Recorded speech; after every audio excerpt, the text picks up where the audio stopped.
National Herald का नाम सुनते ही आज कांग्रेस पार्टी के पूरे इकोसिस्टम में सेंसेशन होने लगते हैं। सेंसेशन जैसे कि छटपटाहट, कपकपाहट, धड़धड़ाहट, फड़फड़ाहट, डगमगाहट, लड़खड़ाहट। ऐसे सेंसेशन होने लाजमी भी हैं क्योंकि पकड़े जो गए हैं चोरी करते हुए फिर से, जिनके बहुत सारे अलग अलग जिलों के संस्करण निकलते हैं, उनको चवन्नी मिलती है और नेशनल हेराल्ड को चांदी के सिक्के मिलते हैं। जहां तक राहुल गांधी जी अपना खटाखट मॉडल की बात करते थे ना, अब ये कांग्रेस शासित राज्यों में खटारा, बीमार और लाचार मॉडल हो गया है। कांग्रेस पार्टी बार बार लॉन्च करने का प्रयास करती है, जनता में ले जाने का प्रयास करती है और बार बार विफल भी होता है। आप जिनके बारे में सोच रहे हैं उनकी बात नहीं, मैं यहां पे आज नेशनल हेराल्ड की बात करने आया हूं।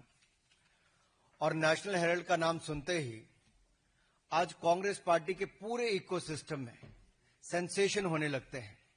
सेंसेशन जैसे कि छटपटाहट, कपकपाहट, धड़धड़ाहट, फड़फड़ाहट, डगमगाहट, लड़खड़ाहट।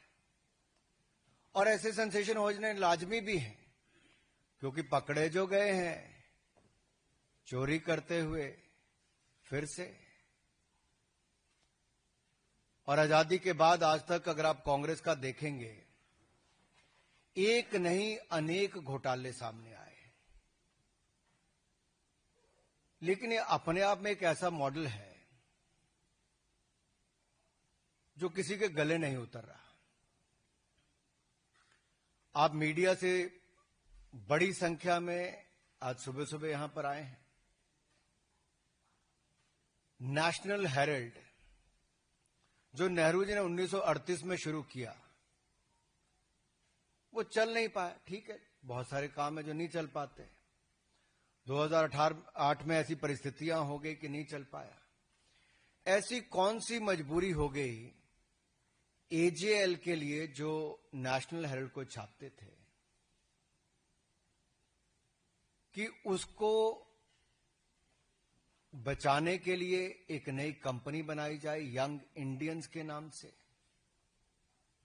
और उस यंग इंडियन में भी एक परिवार की 76% हिस्सेदारी दी जाए, और यंग इंडियंस बनाने के लिए भी 50 लाख का लोन ये भी कांग्रेस पार्टी ही दे। और ये लोन 50 लाख का क्यों दिया गया? एजेएल को खरीदने के लिए। यानी कि कांग्रेस पार्टी एक तरफ से 50 लाख का लोन देती यंग इंडियन को बनाने के लिए, दूसरी तरफ से एजेएल है जिसके ऊपर कर्जा है, और कर्जा भी कांग्रेस पार्टी का 90 करोड़ का है, लेकिन संपत्ति 2000 करोड़ की है। और मजेदार बात यह है कि यंग इंडियंस के बनने के बाद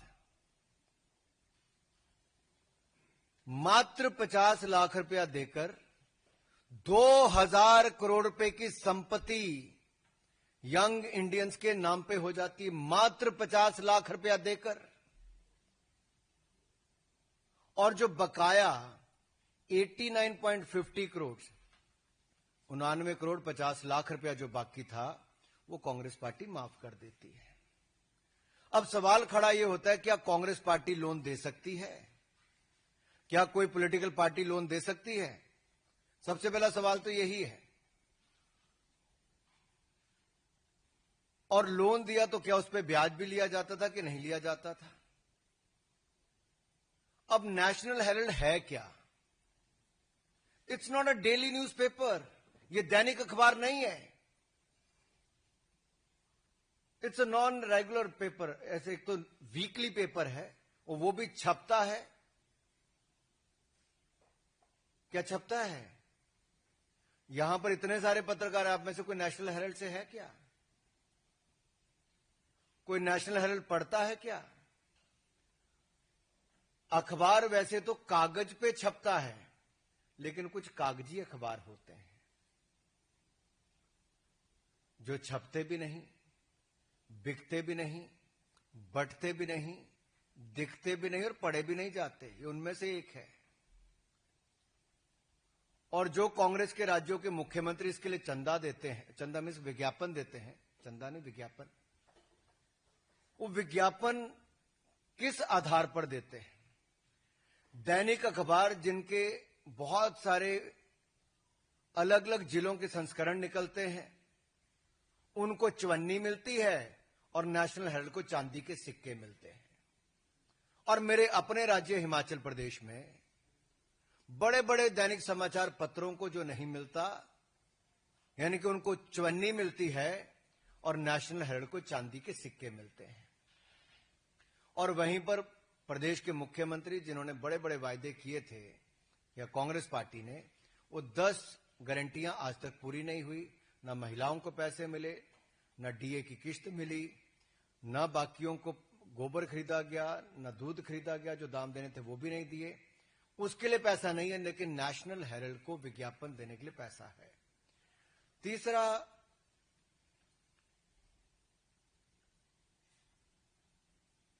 ये जो आंकड़े सामने आए, इसके बाद कांग्रेस पार्टी ने कहा नहीं नहीं, कुछ तो खरीद फरोख्त हुई नहीं।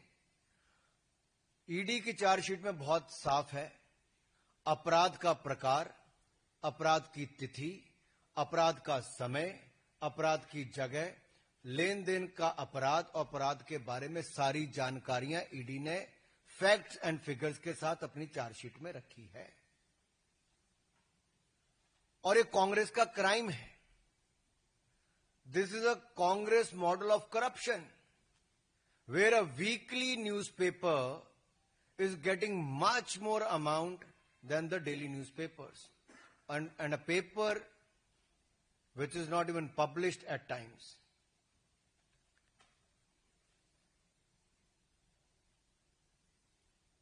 ये एटीएम बनकर रह गया कांग्रेस पार्टी के लिए।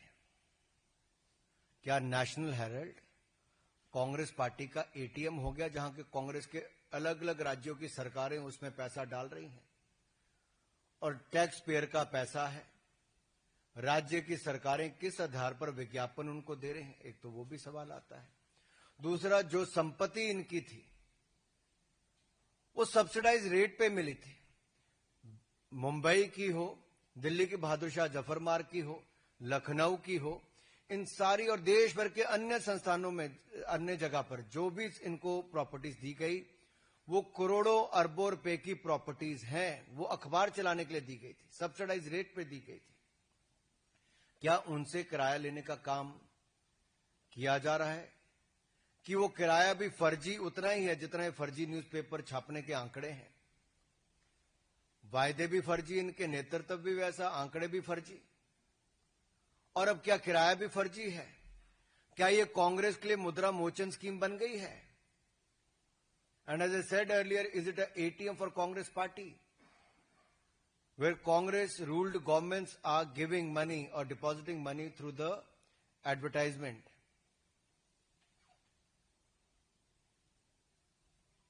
और जहां तक राहुल गांधी जी अपना खटाखट मॉडल की बात करते थे ना, अब ये कांग्रेस शासित राज्यों में खटारा, बीमार और लाचार मॉडल हो गया है। वहां वायदे तो पूरे नहीं किए जा रहे, लेकिन वो सरकारें नेशनल हेराल्ड को चलाने के लिए कैसे विज्ञापन दिया जाए, उनसे पैसे दे रही हैं। जनता के सामने फिगर्स आनी चाहिए, कौन कौन कांग्रेस शासित राज्यों से विज्ञापन इस अखबार के लिए दिया गया, कब कब दिया गया, कितना पैसा दिया गया।